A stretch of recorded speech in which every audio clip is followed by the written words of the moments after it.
सबसे पहले तो आप सब मीडिया हजरात का बहुत बहुत शुक्रिया कि भी आज आप छोटे से नोटिस पे इसको कवर करने आए। साथ ही साथ आज की प्रेस कॉन्फ्रेंस का हमारा ये मकसद है कि जैसा कि आप सब लोग देख रहे हैं कि कोई कल रात को एक ऑर्डर निकलता है, सुबह वो मीडिया वगैरह हाउसेस वगैरह चला रहे हैं उसको कि जम्मू कश्मीर के एलजी साहब को दिल्ली के एलजी साहब की तर्ज पर यहाँ की पावर्स दे दी गई। आज जो हमारा भारतीय जनता पार्टी से और सेंटर की सरकार से ये कहना है कि आपका वादा हमसे ये था कि भाई बहुत जल्दी हम यहाँ की स्टेटहुड रिस्टोर करेंगे। किस दहाने पे लाके खड़ा कर दिया। ये वही जम्मू कश्मीर है जहाँ पर एक ज़माने के अंदर चीफ मिनिस्टर प्राइम मिनिस्टर हुआ करता था। प्राइम मिनिस्टर से आपने हटा के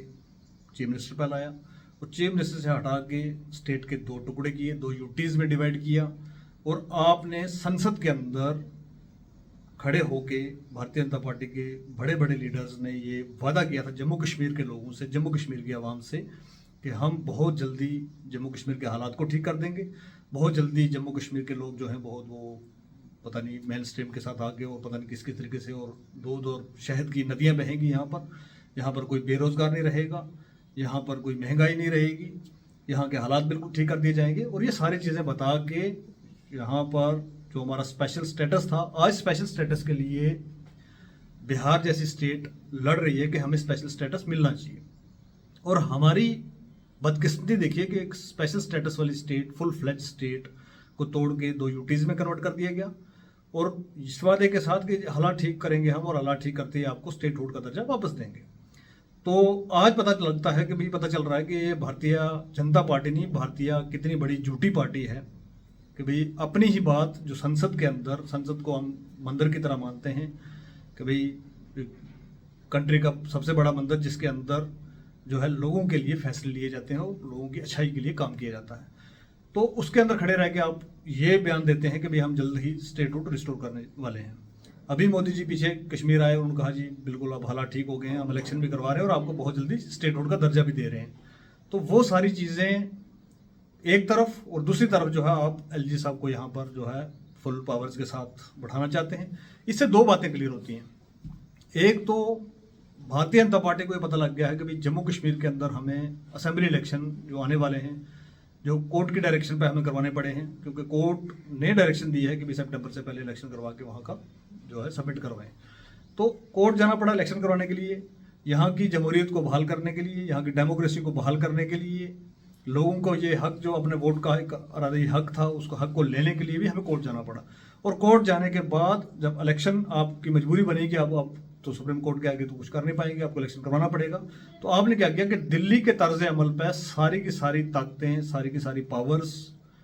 सेक्शन 54 के तहत उठा के आपने जम्मू कश्मीर को एज ए यूटी ही रखना है, ये तो हमें समझ में आ गया, और उनके हाथ में दे दी। क्योंकि आपको पता है कि भी जम्मू कश्मीर के अंदर भारतीय जनता पार्टी को एक भी सीट नहीं आने वाली है, एक भी एमएलए इनका नहीं बनने वाला है। तो किसी न किसी तरीके से यहाँ की सरकार को कठपुतली की तरह, जैसे दिल्ली की सरकार को नचाया जा रहा है, कोई भी काम उनका जो है, कोई भी फाइल जो एलजी साहब के पास जाती है वो नहीं करते हैं, इसी तरीके के तर्ज अमल पर आपने जम्मू कश्मीर को भी ला के खड़ा किया है। तो इसके लिए आपको जम्मू कश्मीर की जो जनता है 1.25 करोड़ 1.5 करोड़ के आसपास, ये आपको कभी माफ़ नहीं करेगी। और हम चाहते हैं कि पूरी दुनिया और पूरा हिंदुस्तान हमारा देखे इस चीज़ को भी कि भी किस तरीके की एट्रोसिटीज़ के ऊपर भारतीय जनता पार्टी जो है जम्मू कश्मीर को ला के खड़ा कर दिया गया है। दूसरा मेरा आज सवाल है जम्मू कश्मीर के यूनिट जो हैं, जो भारतीय जनता पार्टी का यूनिट है, इनसे कि कुछ अकल की गोलियां खाएं आप, कि इस हद तक आप कठपुतली की तरह जो है सेंट्रल गवर्नमेंट के हाथों और अपनी पार्टी के हाथों नाच रहे हैं यहाँ पर, कि आपको ये भी समझ नहीं है कि हमसे क्या छीना जा रहा है, क्या उठाया जा रहा है और आगे चल के इसके क्या इम्प्लीकेशंस जो हैं हमारे आने वाली नस्लों पर पड़ेंगी। वो स्टेट जो एक महाराजा की स्टेट थी, वो स्टेट जिसके पास स्पेशल स्टेटस था, उससे सारा कुछ छीन के आज जो है वो एक एलजी को दे दिया गया है। वो कोई एलजी बाहर से आएगा भारतीय जनता पार्टी का, वो रूल करेगा। यहाँ की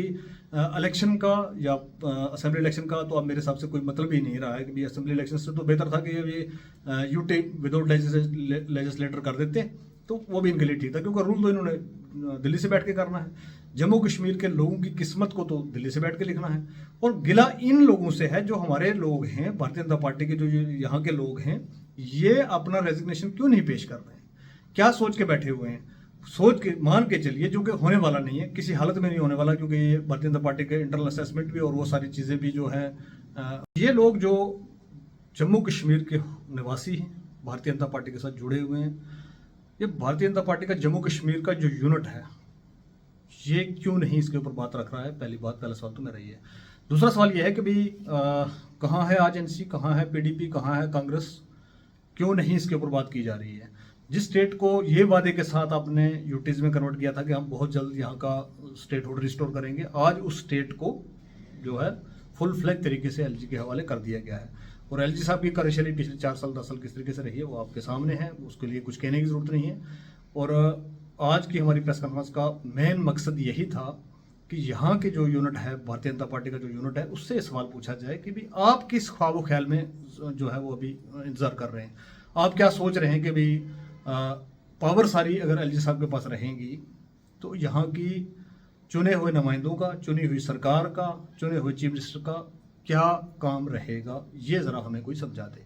तो अगर इसी तरीके से रिमोटली आपको दिल्ली से बैठ के चलाना था जनाब, तो एलजी साहब को ही बैठा देते, एलजी साहब को ही चीफ मिनिस्टर डिक्लेयर कर देते। आपके पास तो पावर है ना, आप तो कुछ भी कर सकते हैं इस टाइम पर, तो क्योंकि आपने पावरों का मिसयूज़ किया है, हर तरीके से किया है, तो आप ये भी कर लेते। आप सीधा ही वहाँ से अनाउंस कर देते कि भाई जो एलजी साहब हैं वही चीफ मिनिस्टर हैं और जो चीफ मिनिस्टर हैं वही एलजी साहब हैं। तो यहाँ पर इलेक्शन आज तो पहले 10 साल हो गए कि भाई यहाँ पर डेमोक्रेसी का कोई नाम आता पता आपने छोड़ा नहीं। 2014 के बाद यहाँ अभी तक कोई इलेक्शन नहीं हुआ, और अब जब इलेक्शन इस प्रेशर में करवाना पड़ रहा है कि भाई सुप्रीम कोर्ट का ऑर्डर है, सुप्रीम कोर्ट की गाइडलाइन है, डायरेक्शन हैं, तो वो आप इस तरीके से जो है ये लोगों के साथ खिलवाड़ करेंगे जम्मू कश्मीर के साथ, तो ये बर्दाश्त करना नहीं किया जाएगा। और एक सवाल के साथ मैं आज की प्रेस कॉन्फ्रेंस को खत्म करना चाहूँगा, कम से कम भारतीय जनता पार्टी के जो लोग हैं जम्मू कश्मीर के रहने वाले, ये देखें ज़रा कि हमने क्या खोया और क्या पाया, और किस जगह पर हम आज खड़े हैं, और आने वाले 2 साल के बाद कहाँ पर खड़े होंगे, और हमारी आने वाली फ्यूचर जनरेशन कहाँ पर खड़ी होंगी। और ध्यान में रखें कि ये वही स्टेट है जहाँ पर कल प्राइम मिनिस्टर हुआ करता था, उसके बाद चीफ मिनिस्टर हुआ करता था, उसके बाद हमारे पास एक स्पेशल स्टेटस था, और स्पेशल स्टेटस को गुनाह नहीं है। आज कितनी सारी स्टेट्स हैं जिनके अंदर ये लड़ाई लड़ी जा रही है कि भाई हमें स्पेशल स्टेटस मिलना चाहिए। एनडीए के एक मतलब कहेंगे कि भाई दूसरी लेग जो है एनडीए गवर्नमेंट की, नीतीश जी इस टाइम पर वहाँ पर किस तरीके से कार्रवाई कर रहे हैं और किस तरीके से वो डिमांड रख रहे हैं कि बिहार को स्पेशल स्टेटस दिया जाए, और हमारे स्पेशल स्टेटस को छीन के, हमारी सारी चीज़ों को छीन के आज ये नौबत आ पहुंची है कि भाई आप सारे के सारे जो हैं, कल को गवर्नमेंट बन भी जाएगी, यहाँ पर कुछ हो भी जाएगा तो भी उसको कुछ नहीं करने देना, तो भी जो कुछ करेंगे एलजी साहब ही करेंगे, और एलजी साहब वही करेंगे हमेशा की तरह जो अभी तक यहाँ पर कर रहे हैं। बहुत बहुत शुक्रिया, नमस्कार।